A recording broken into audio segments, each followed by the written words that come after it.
भारत की जीत के जश्न के आड़ में हुड़दंग, पुलिस से बदतमीजी।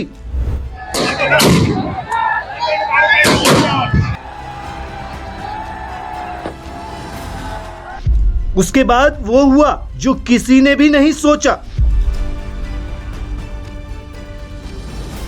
पुलिस ने 9 लड़कों को किया गंजा, भड़क गई बीजेपी। मध्य प्रदेश के देवास में चैंपियंस ट्रॉफी 2025 में भारत की जीत की खुशी का जश्न मनाने के दौरान हुड़दंग मचाने वाले युवकों पर पुलिस ने कार्रवाई की। युवकों ने पुलिस के साथ बदतमीजी की, पुलिस वाहन में तोड़ फोड़ करने की भी कोशिश की, जिसके बाद पुलिस ने कार्रवाई करते हुए सभी को हिरासत में लिया और उनका मुंडन कर MG रोड पर जुलूस निकाला। क्या है ये पूरा मामला, चलिए आपको बताते हैं। दरअसल चैंपियंस ट्रॉफी 2025 का खिताब भारत ने अपने नाम कर लिया। भारत की इस शानदार जीत की चर्चा दुनिया भर में हो रही है। भारत की जीत के बाद रविवार देर रात देश के कई इलाकों में हुड़दंग की खबर सामने आई। कहीं मस्जिद के सामने हुड़दंग मचाते लोग तो कहीं सड़कों पर पुलिस से बदतमीजी करते कुछ शख्स।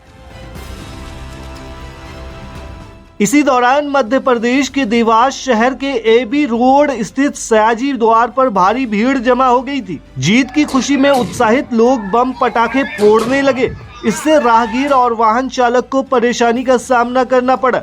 कई वाहन चालक मुश्किल से बचकर निकले। इसके बाद मौके पर मौजूद सिटी कोतवाली TI अजय सिंह गुर्जर ने लापरवाही से इधर उधर एक दूसरे पर पटाखे फेंक रहे युवकों को समझाने की कोशिश की, तो नाराज युवकों ने TI के साथ भी अभद्रता की। युवकों ने पुलिस वाहन में तोड़फोड़ करने का प्रयास किया। TI ने किसी तरह अपना वाहन उग्र भीड़ से बाहर निकाला।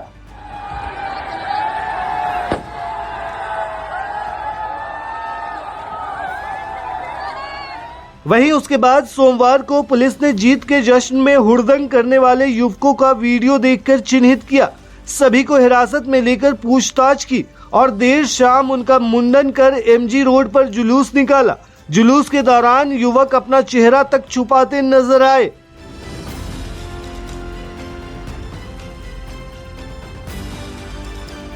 आपको बता दें कि इस मामले को लेकर 10 लोगों पर केस दर्ज किया गया है। पूरे घटनाक्रम को लेकर सोशल मीडिया पर प्रतिक्रियाओं का दौर भी लगातार जारी है। रात को जो जुलूस निकला उसकी पहली बात तो कोई परमिशन नहीं थी, उसकी कोई आगवानी करने वाला नहीं था। वो एक उपद्रवियों की भीड़ थी। वो इंडिया की जीत के नाम पर मस्जिदों और धार्मिक स्थलों के बाहर सिर्फ शोर शराबा करना और नारा करना उनका काम था। लोग नमाज से जब निकले हैं तो उस वक्त में ये भी हुआ है कि सुतली बम मस्जिद पर फेंका गया। अब इसका इंडिया की जीत से क्या लेना देना था? क्या मस्जिद पर बम फेंकने से इंडिया की जीत का जश्न मनेगा?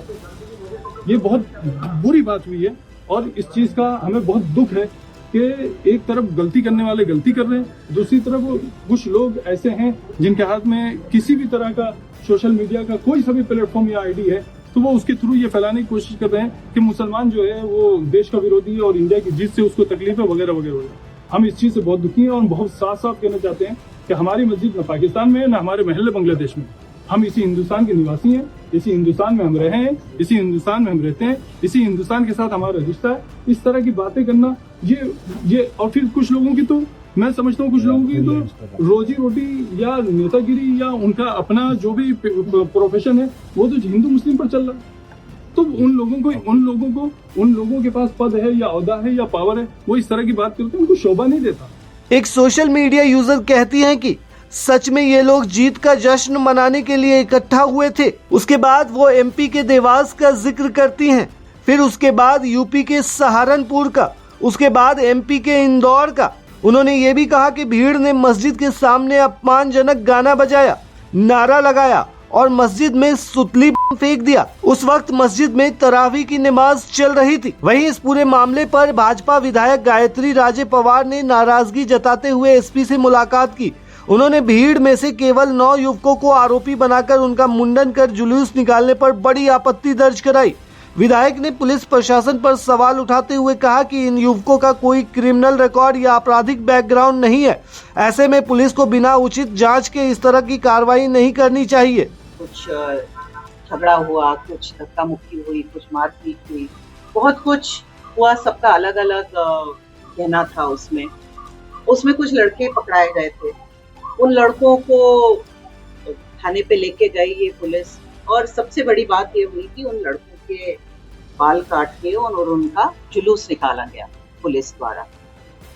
बहुत सारे उन लड़कों के परिवारजन है जो अभी मेरे साथ खड़े हैं, उनका कहना है कि वो लड़के इनोसेंट थे, उनका कुछ उस पे लेन देन नहीं था, और कहीं ना कहीं ये थोड़ी ज्यादती हो गई थी क्योंकि वो लड़के क्रिमिनल नहीं थे। तो इसी संबंध में बात करने आए थे, क्योंकि जो मालूम पड़ा कि जिन लड़कों ने शुरू किया था झगड़ा वो लड़के तो पकड़े ही नहीं गए, और जो हुआ वो ठीक नहीं था कहीं ना कहीं। तो क्योंकि पुलिस अपनी ही है, पुलिस हमारे बिल्कुल सेफ्टी के लिए, हमारी शांति के लिए पूरी तरह से लगी रहती है, काम करती है, तो केवल हम आरोप प्रत्यारोप ना करते हुए मैं एसपी साहब से समझने आई थी कि बात क्या हुई और इसका अब निदान क्या हो सकता है। तो मांग की है कि इसकी जांच की जाए, क्योंकि जो लड़के पकड़ाए हैं क्या वो सही उन लोगों ने किया था, कुछ आरोपी हैं। तो एसपी साहब से बात हुई है, एसपी साहब ने मुझे आश्वस्त किया है कि पुलिस पूरी तरह हमारे साथ है, पुलिस इसकी जांच करेगी, और अभी एसपी साहब से आप पूछ सकते हैं किस तरह से वो जांच करवाएंगे, और मैंने मांग की है कि जल्दी से जल्दी इन लड़कों को रिहा करें। लेकिन बीजेपी विधायक को ये नहीं समझ में आ रहा कि जिस तरीके से उन लड़कों ने बदतमीजी की थी पुलिस के साथ, उसी से समझ में आ जाना चाहिए कि उन युवकों का क्या बैकग्राउंड है। उन्होंने एसपी से पूरे मामले की निष्पक्ष जांच कराने की मांग की है, साथ ही 9 युवकों की तत्काल रिहाई की भी मांग की है।